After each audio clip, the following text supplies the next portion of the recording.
Just out of curiosity, you don't have to cheer if you don't want to, but give me a cheer if you consider yourself part of the LGBTQ plus community. Oh, welcome. The rest of you should leave. Oh, bless you, thanks for coming. Let's talk about another bank that I'm in trouble with. I'm actually in proper trouble with this bank. This is the Royal Bank of Scotland. Right, so Peter worked, not for RBS, he worked in an RBS building in Pigeon Park in Birmingham, if you know it. He was working in an office space in this building. And I went into that office with him last summer. And as a result of that, he had to write a letter of apology to the manager of the building a few days later. And I'll just read to you that letter. He wrote, "Dear Sir, I am writing to explain the incident in your office and offer my sincere apologies for any involvement on my part. I invited a guest to the building to show them a project we had been working on and benefit from his expertise. What had actually happened was we were on the piss and he had a bottle of wine under his desk.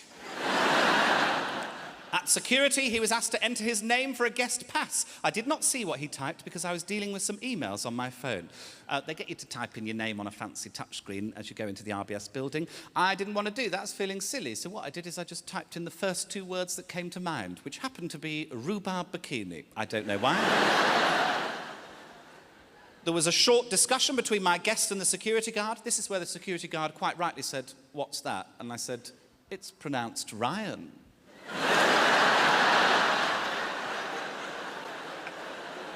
And he said, "It's spelt rhubarb." And I said, "Yes, it's Irish."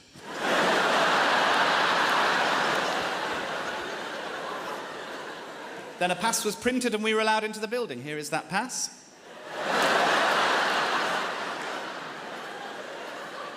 Subsequently, an image of the pass appeared on social media. I put that on Instagram with the caption, "Someone broke into RBS with the pseudonym Rhubarb Bikini." The minute I discovered this, I asked for this image to be removed, but I appreciate that by that point, damage had been done to the reputation of the business. It got about 10,000 likes. I offer a full and sincere apology for this. Regards, Peter. He was taken in for a disciplinary a few days after we did this. They slid this pass over to him and said, "Do you know this man?" I just love the idea of him going, "That's Rhubarb Bikini!" A few weeks later, I received this letter to my home address in the name of Colonel Rhubarb Bikini. Full disclosure, that's because I've opened an account with RBS in the name of Rhubarb Bikini. Here's me opening the account. Colonel, I went with Colonel, I thought that was funny. Are you known by any other name? No. Born in North Korea, living with parents. He's lived a life. He's lived a life, old Rhubarb. They ask you to fill out a form when you've opened an RBS account to say, is there anything else that would have made your application experience better today? I thought about that long and hard and I put, yeah, a hand job would have done it, actually. A little hand job would have taken the edge off, really.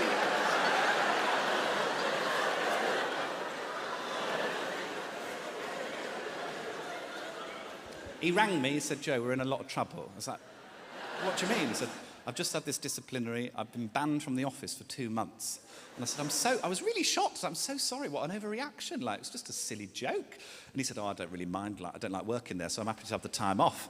But he said, "You're in proper trouble." I was like, "What do you mean?" And he said, "Well, because you said someone broke into RBS on the Instagram post, they can't pin it on you. The picture's quite blurry, so they're going back through all of the CCTV footage to see what we did in there. We were in there for 8 minutes, apparently. We were giggling in the lift. I can believe it." He said, "They're going back through all your social media to see if you're a threat to the business, if you've done something like this before, whether you're likely to do it again." I was like, "What do you mean they're going through all my social media?" It's like, your Instagram, your Twitter, everything. They're going through everything. I was like, oh my God, they're going through everything. So they will have seen that picture of me pretending to be a vomiting cat.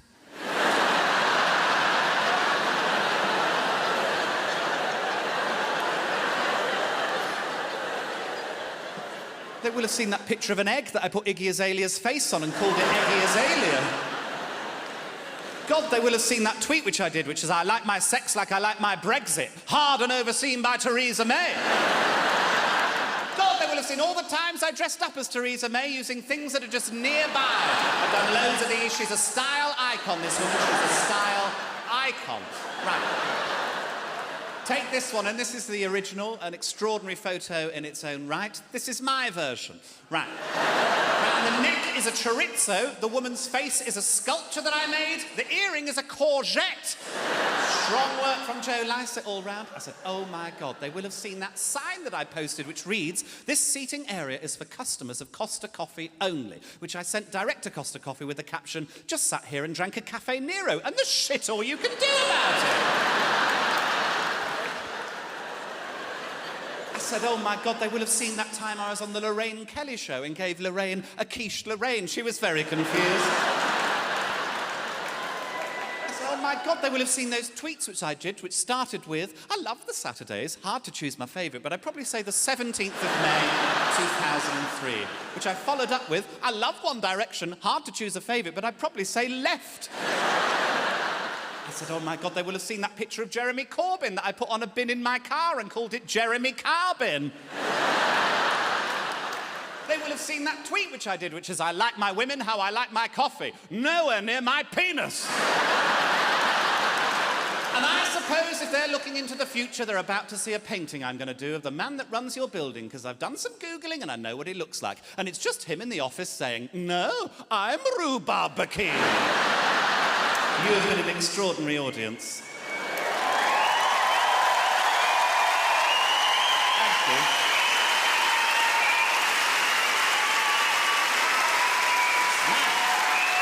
Pleasure.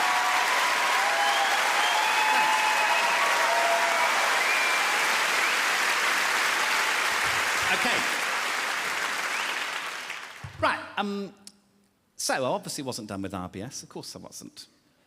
I felt like what they'd done was an attack on fun and on silliness. I felt like there were people that work in that building that want to be daft and silly at points in their lives, and they have to extinguish that desire in the name of security and corporate rules, and I felt that was sad. So I got the email address of the man that runs the building from Peter, and I set up a Rhubarb Bikini email account, and I sent him an email. It read, to the manager, I am Rhubarb Bikini. And I gather you are looking for me. You have been led to believe that I am the comedian Joe Lycett. But this is not accurate, for I am at once all things and no thing. I am a whisper in a dream. I am a homeless man in search of a manual for a Fiat Punto. I am Tom Daly's missing finger. I am a light bulb in my kitchen. I am a glory hole in a glass door. I am a seller of adult DVDs. I am a master painter. I am an online troll. And I am children's TV entertainer Paul Chuckle. Right.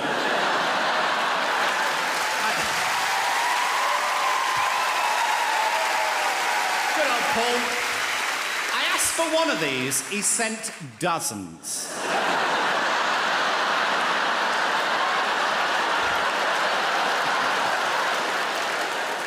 I am all the colours in the rainbow, I am near and I am far. I am everyone you'll ever know, I am each pound in the jar. You can never stop me, for I will always be. Your staff will never show you, so you will never see. But in each of them is nonsense. I know this to be true. So all your staff are rhubarb, and Rhubarb Bikini is you.